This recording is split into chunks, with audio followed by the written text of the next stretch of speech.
வணக்கம். இந்த சீரிஸில் இன் என்ற வார்த்தையை ஹி மற்றும் ஷி என்ற வார்த்தைகளை சேர்த்து முழுமையான வாக்கியங்களை அமைத்து பார்ப்போம். ஹி அல்லது she plus was plus in plus house. He அல்லது ஷி வாஸ் இன் ஹவுஸ்.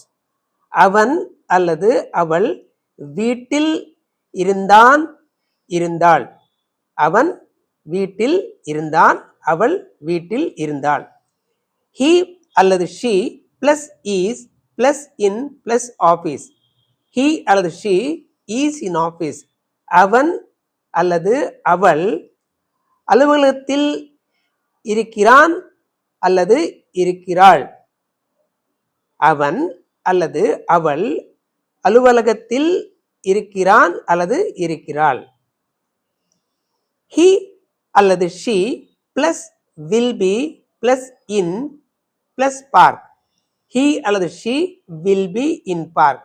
அவன் அல்லது அவள் பூங்காவில் இருப்பான் அல்லது இருப்பாள். அவன் பூங்காவில் இருப்பான் அல்லது இருப்பாள். முதல் வாக்கியம் சாதாரண இருந்த காலத்தை குறிக்கிறது, அதாவது சிம்பிள் பாஸ்ட் டென்ஸ். இரண்டாவது வாக்கியம் சாதாரண நிகழ்காலத்தை குறிக்கிறது, அதாவது சிம்பிள் பிரசன்ட் டென்ஸ். மூணாவது வாக்கியம் சாதாரண எதிர்காலத்தை குறிக்கிறது, அதாவது சிம்பிள் ஃபியூச்சர் டென்ஸ். முந்தைய சீரீஸில் சொன்னது போல நாம் படிப்படியாக ஆங்கில இலக்கணத்தை, அதாவது இங்கிலீஷ் கிராமரை மறைமுகமாக படிக்க ஆரம்பித்துள்ளோம். அடுத்த சீரீஸில் பார்ப்போம்.